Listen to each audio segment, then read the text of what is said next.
feel it. About to get absolutely insane. There's people that get walking cages in the woods and starve to death almost. We have more crime than New York City and LA combined. You better stick with someone native around there because they will take you out. He actually stabbed somebody in the neck with an ice pick. They ended up finding 6 bodies out there. I saw my friend Emerson. He was hanging in the tree. It's over, dude. What do you mean it's over? You gonna kill me? You guys' car? Yes, sir.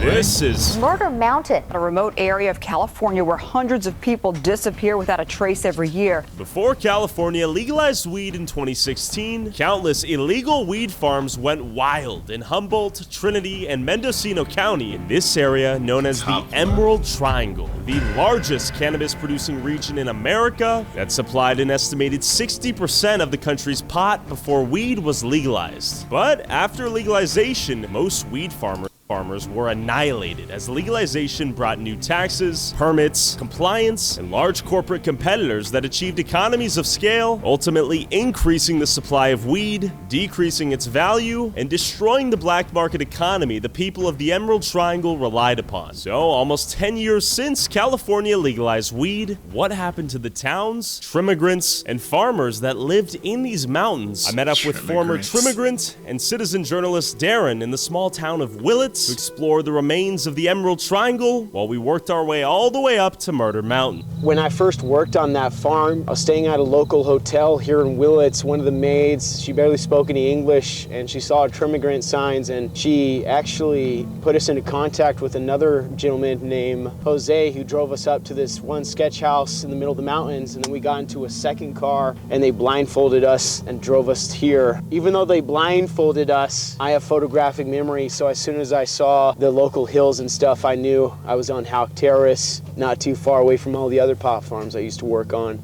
A really dangerous industry, to say the least. You know, sometimes the pot farms up here and feuds between them make the feud between Timmy Turner and the Dinkelbergs look like Sunday in church, to say the least. So we made our way over to the nearby trailer park to get some wisdom from Darren's old friend. Darren, how do you know this guy? I used to hitchhike back and forth between San Francisco and Seattle, and this guy was pretty much here all the time. That looks like his trailer right there. His mom might be home. Wish him luck, you guys. I'm going in. You got this, bro. You got this.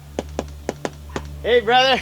Oh, this is Darren. I'm looking for the other guy who used to live here. Johnny died. Johnny died? Johnny died 3 years ago. They shot him or what? No, he had that brain tumor. Some assholes took him over to the fucking house, and he, because he was smoking meth. They said that he had a seizure in the bathtub. Dude, so Johnny died.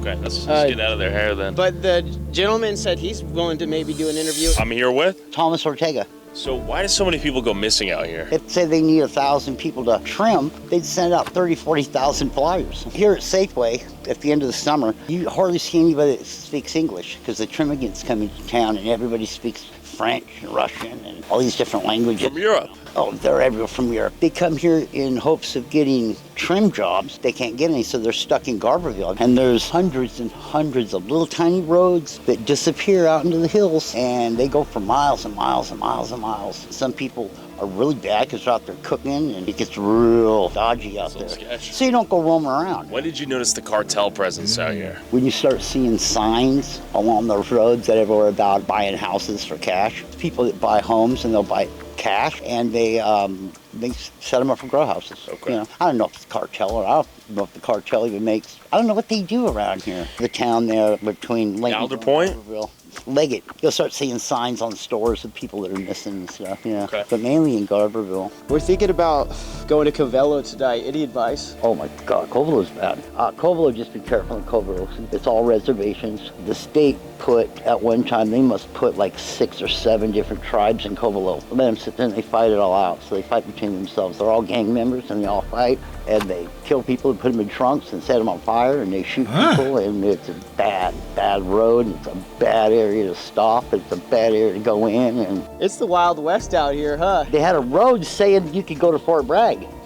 But once you get out so many miles, the roads turn to numbers, and there's no more roads. And if you don't know where you're going out there, you end up in some sketchy, weird places. I want to go steelhead fishing out there in the river, but I won't drive out there. All right, brother, you got me nervous now, but appreciate the intel. So we begin our trek up to Garberville, but real quick, You make videos but don't have any time to make shorts or clips to help promote them? With every streamer and YouTuber using TikToks, Reels, and YouTube Shorts to get discovered, with Opus Clip, you can create high-quality shorts with the power of AI. You just copy the link of your video, search opus.pro, paste the link in, let Opus work its magic, and boom, you have 10 clips in minutes. And you can use Opus's Clip Anything feature to search for any specific moment or theme. My videos, back to Murder Mountain. but on our way out, I noticed this mysterious Masonic temple. Masonic? This is where Oh, hell no. this is where the Trimmigrants come.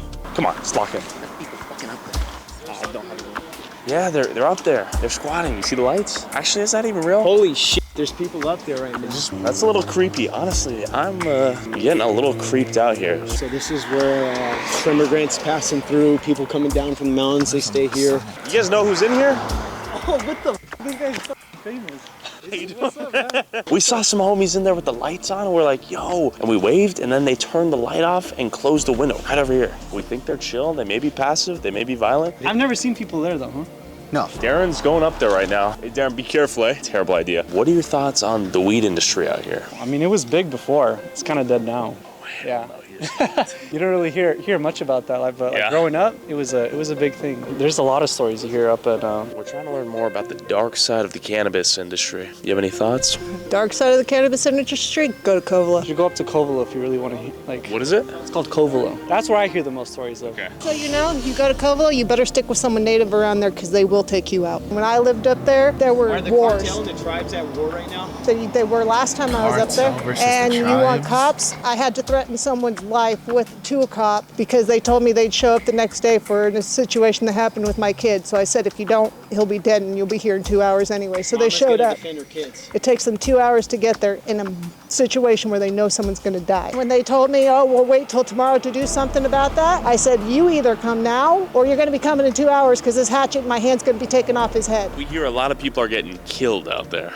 It was where there's like every month there was someone dying, if not more than someone. Who's killing them and why? It's population control. The Covelians, they like the money. They really lose on the loss of their family members. I mean, it's like the Indians are getting treated really bad again. Tell us what we should look out for. Definitely the cops. If you don't have your back on them, then the town won't trust you. Maybe if you had a gun, hand it to them. Give them the gun. Yeah. Because I doubt if they'll shoot you, they'll enjoy the gun. That's what they told me when I got there. Give us your gun. If you go and steal us a gun, then you can stay here with your brother in 8th grade. When you were in 8th grade? Yeah. Yeah, they're going to kill me, kill my brother too. Have you been to Covelo? No. Okay. Have you heard of Murder Mountain? Yeah. What do you know about it? Not much to talk about. What do you mean? Just not much to talk about. You don't know much about it, or people kind of zip their mouths when they think about it? We hear why talk about it. What do you mean? Exactly what I said. Covelo, Covelo, Covelo. His lips That's are what sealed. I keep hearing. And it sounds like, Darren, we're going to have to head up there, find a native contact, and see what's actually going down. But first, we're headed to Alder Point. And rumor has it, lots of illegal weed farms out there, I think. Is that accurate? I would say the best weed on earth is grown on Murder Mountain. You know, I've been over on a couple farms over there and stuff. There's some people that, you know, are bad people, you know, and they're doing some trafficking up there and everything. There's a lot of wholesalers coming from the East Coast, you know, because, you know, we got the best weed, you know, better than Colorado, Oregon. We're headed into the belly of the beast, if you will. We're going to Murder Mountain. Do you have any advice for us so as to not end up on the news? Okay, so a lot of people are going to have guns and everything, you know, they're going to have all types of guns, you know. Before we make it to Alder Point, aka Murder Mountain, we first have to spend the night in Garberville. My friends and I, we used to camp down here at the Eel River. They found a woman's body burnt alive in a refrigerator. Used to be a lucrative thing. You'd get paid per pound you trimmed up. They'd give you a couple $100, and now it's you're lucky to make it out with your life at the end of the season. And then I stumbled upon these weed farmers walking around the parking lot who agreed to an interview before I went to bed. Where are we at right now? Garberville, California, Emerald Triangle. What do you do out here? Pretty much a little bit of everything, from growing the beautiful marijuana plants to getting it ready for sales. So you're not a trimmigrant? Right, not a trimmigrant. Yeah, I'd rather grow it and hire the trimmers than, we're the farmers out here. We're farmers. So how long have you been growing weed out here? 22, 23 years now. How has the weed industry changed since the legalization of weed? There's not really no money to be made anymore. There's nothing really to do with pot anymore unless you're selling to the clubs. It's not even worth to water your plants. They're asking like ridiculous, like $25 a pound, and before it was like at $2,000. Tell me about your role hiring the trimmigrants and where these trimmigrants are from. I try to stay away from anybody new. It keeps everybody safe. If they have experience, then take them up someplace, to work, of course, and test them out there. And then if they're good enough or can do a lot, and not complain, then ship them off to another boss. Just try to keep the circle going. So I hear some of these trimmigrants are in like indentured servitude type situations. Is that common? How should I put this? There is some scary things up here. Yeah. Like, it's not all just, hey, peace, love, and hair grease. You got to watch yourself if you're working up on the hills. It sounds like after the weed was legalized, this whole town's economy collapsed in on itself. The town is dead. They're suffering right now. They are definitely pinching pennies, and when they find them, they're rubbing them, and they're trying to make something out of nothing. It's a dying industry. Now today is an ominous, foggy morning. You can still see the moon out there. Hey, brother, question for you. I wonder if you could tell me a little bit of history about the town. Would you be down to tell me a little bit about the before and after since the weed legalization? No, can't. Oh, okay. Sorry. Too sensitive? Or? Yeah. Before, there was tons of businesses and everybody could afford stuff to go on like vacations. Now, since legalization, as you can see, there's a bunch of businesses closed down. People are moving out. It's definitely gone downhill. What was the community supported by? Like the weed business? Yes. Everybody grew weed. Okay. Had their grows and stuff, and then legalization, everybody had to get permits, all the different regulations and stuff, and so now everybody is like, getting rid of all that. How you doing? Question for you, brother. You know anything about Murder Mountain? You're fucking joke.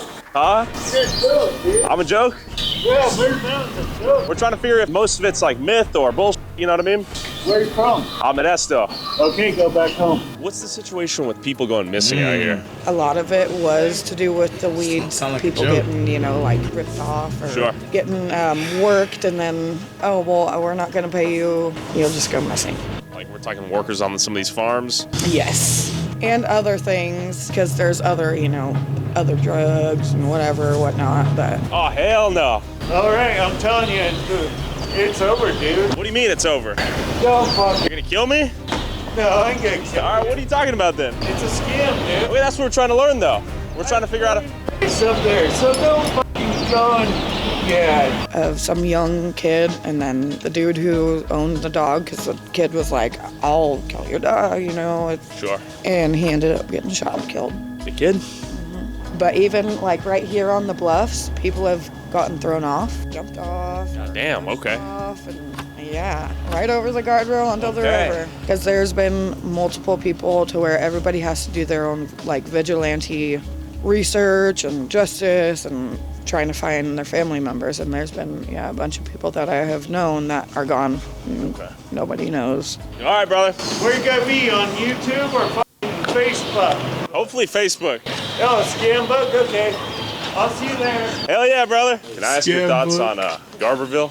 How about I ask you to get off my property? This is private property. You need to leave now before you're trespassing. So this is the Garberville laundromat. Growing up, hitchhiking across the country. It would rain nonstop every day, all night. Our clothes would be soaked, we'd be wet. This is one of the few places you can go get your clothes dried up here. We were talking to a gentleman out there about Murder Mountain, and he got pretty aggressive immediately. What's going on with that? Hey, it's not over yet. I thought it was over.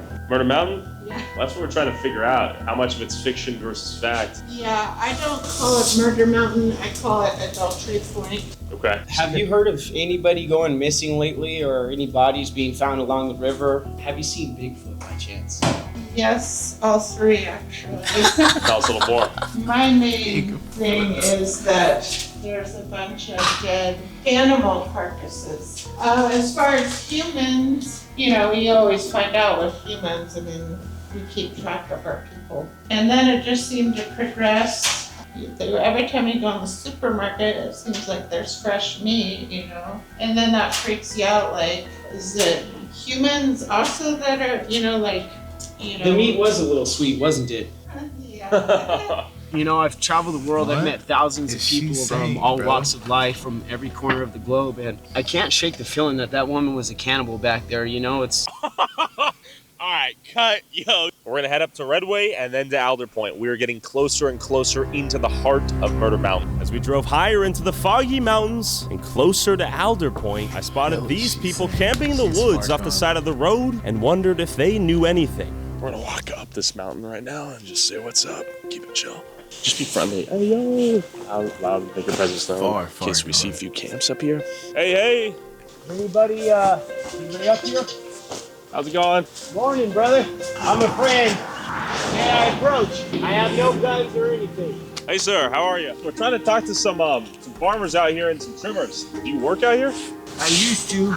I've been working a long time. Is that after like the legalization of weed? Yeah, pretty much. It killed the black market. We hear a lot about a ton of missing people up here in these mountains. Is that still a problem? I don't know about people coming up missing too much anymore. There's definitely still some people missing back there. I actually know a lot about the topic that you're talking about, Gary. I want to know everything I can. Well, I grew up out here, and you know, back quite a few years ago now, my brother actually, he froze out in these hills. It was really interesting the way it happened because there was a dispute over water with my neighbors because they were like, they wanted the water for their weed plants and for cattle for whatever reasons, you know, a lot part of it was for the land. My brother, he froze out in these hills and there was even some bruises. His fingernails were pulled back and that kind of stuff. And it's just like suspicious. And so I've always kind of had, you know, something going on about that, but it's happened so many years ago and like, we couldn't do anything. And then the law enforcement didn't really make a large effort for it. They had dogs retrieve him. That was one of the first times where I was really impacted by this. For a long time, I actually grew up over in Bell Springs or worked over in Bell Springs up in the mountain. I actually heard rumors that some of this started happening way back in the 80s. There was actually some people that were murdering people up in the hills, but they're actually cannibals too. And they were way up there and there was actually some cannibalism going on. Yes. We're headed up to Alder Point. We're trying to learn more about some of the dark underbelly of these mountains. What should we know?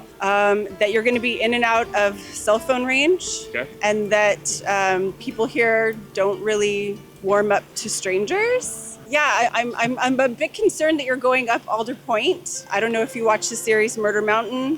There's a lot of missing persons up here. Get asked to work and they never get paid and they demand payment and then they just get shot and killed and buried in someone's backyard. What's the craziest thing you guys have heard about here? That Ryan Tanner pretty crazy. Yeah, I mean, wasn't there cannibalism? They eat I don't know about cannibalism, Jesus. but Tell me about Ryan Tanner. he at least killed one friend of ours for sure. Serial killer out here or what? Supposedly, yeah. Jesus, okay. Supposedly there's a bunch of bodies out on the property. I had another neighbor about 4 or 5 years ago, 6 years ago. He actually stabbed somebody in the neck with an ice pick. When he did that and he stabbed that guy in the neck, the police went out and they raided his property and they brought cadaver dogs out there. They ended up finding 6 bodies out there. They think that they can come here and make like a few $1,000s. There's a lot of promises. They're living in their cars. They're living in tents. And then when it comes time to get paid, they don't get paid. And I've heard What happens to them? many horror stories. They just get shoved off the hill. Are there other drugs in the mountains besides cannabis? It's people getting carried away because they get this money and then they start using drugs and then their brains stop working and so then they turn violent or whatever. Do you think the police do a good job at maintaining control of the situations out here, or are they kind of hands off? That's part of what the problem is. They're all rookies. They're all being trained up here. And so this is just a training ground for most people. There's a few officers that do a good job, but besides that, there's just too much area for them to cover. If you call the police, it's going to take them at least an hour to get to your house, depending on where you live. May I approach? I'm a friend. I come bearing gifts. I mean no trouble. He's gonna get us killed. You got a cute little dog there. Brian, my name is Tyler. Thanks for coming out here, brother. How many years you been out here? 15. You come up here to work in the weed industry? No, actually, didn't come down here for any of that. Oh, Bubba. How is life up here? We've heard a lot of legends and myths and craziness. There's some, I used to live way in the back, on the next mountain. Okay. They call it the Witch's Kitchen, and there's some really crazy. I see this thing called the Wendigo. You've seen the Wendigo? Yes.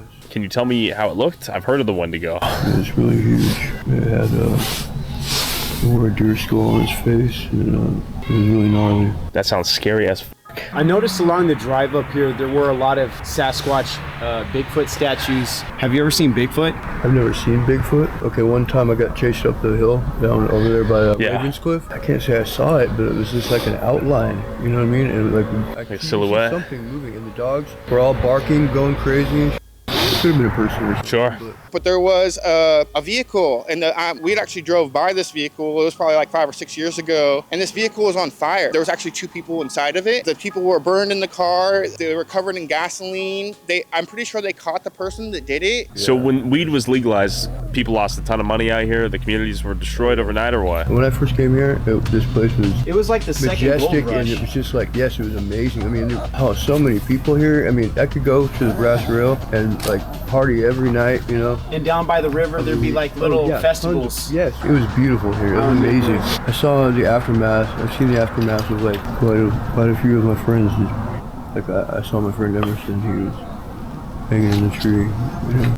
Hanging in a tree? Yeah. You think that's some form of retribution out here? And I saw my friend Sarai floating face down in the river, you know. Jordan Rose was tossed over a cliff. And, I mean, I could go on and on and on. My friend Dave was found the next day, you know, on a trail, right? If you guys are going up there with the camera and stuff, yeah, and you had to ask people if they mind, you know, if you film, I wouldn't go very far up there. Just be careful. Don't fucking go up there. Okay. Brian, thank you so much, brother. Be safe out here. After nearly everyone we spoke to expressed concern for our safety, we had ascended to the legendary Murder Mountain, Alder Point. But real quick, I'd be like, go on down the road, you fuck. If you want to support our boots on the ground, independent journalism that is not bought and paid for by corporate interests, along with exclusive DLC content that YouTube won't let me upload, and uncensored early access to all my videos before they go up on YouTube, a complete ghost town with the only store in sight closed. Here's the US. We made it to Alder Point. Here's the USPS. Looks to be closed. It looked like a complete ghost town with the only store in sight closed, the postal office vacant, and abandoned cars on the side of the roads. But I was surprised to see this dude across the street. We're traveling across the Emerald Triangle out here, trying to talk to folks about these mountains. Nice to meet you. I've been here for 30 fucking years. Tell me how this place has changed before and after legalization of weed. We lost the store. No more store? It used to be right there? Store. That store was open since I was 12 years old here. Been open since 1910, and it's closed. There's no gas. There's no nothing, dude. This place is done. The legalization of marijuana killed this country. We're trying to learn about Murder Mountain. About the whole pack. What's real? What's fake? There's nothing real about Let me take Murder 5 Mountain out and then give you the whole pack. Okay. Yeah, it's a real nice place. It's nothing like it used to be. With the legalization of weed and everything, it just kind of dried up around here. What was this place like during its boom? I've only been here 12 years now. Okay. But everyone had, pockets full of cash, and people were having fun with it, and small businesses were booming. Everyone was doing really good. It was just very lively. A lot of good people running around, but also too, on top of that, it brought a lot of bad company. A lot of people that were just here for the money, didn't care about the environment. Left a lot of big messes. Mainly, a lot of people had to get 9-to-5 jobs. Okay. Weed just wasn't worth anything anymore, so yeah, places like this are pretty much ghost towns. Yeah. Unsurprisingly, this place was a complete ghost town. While the few residents I could find shared me the nostalgic stories of its glory days, they all still seemed to enjoy the peace and isolation they still had. But not everyone was happy to see outsiders with cameras poke their heads around. Yes, sir.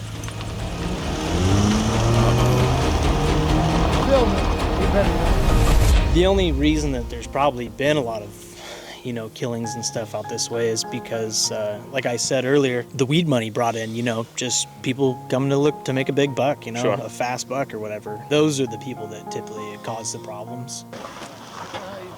What was he trying to... Is homeboy just being theatrical over there? No, he was just being a dick because he didn't like me talking to nobody about this place. During the height of the cannabis industry, how much were some of these farmers bringing in per year? Millions of dollars? I worked multiple operations. There were multi-million-dollar operations. What was it like working for some of those guys? Sucked. They were real dickheads, dude. They were tighter than fuck, dude, and they barely give you a fucking rebuild kit for your motorcycle so you go to work the next fucking day, dude. Can the people come visit or stay the hell away? We like our peace and quiet. But no, you guys are more than welcome to come. No, it's like just stash plants. Oh, let's see this light. God damn. So this is the stuff they sell at cookies? No. We have 6 plants here that we can grow legally. Aaron is going to do a little taste test here. No chemicals, no poison. That's what I'm talking about. This is some of the best weed I've ever smoked in my life. Would you like to dispel any myths about this place? We talked to... Not on no YouTube, I don't want no video. Okay, man. for sure. Too close to the neighborhood to have any outsiders, man. We don't want this on YouTube. Oh, come to Alder Point. Hey, all you scumbags, come to Alder Point or whatever, all you losers or whatever. We don't want that, you know what I mean? I hear you. We're trying to You figure out guys what's don't real, give what's... a about Alder Point. Go somewhere else, man. We don't want to be nationally known or world known, man. On September 29th.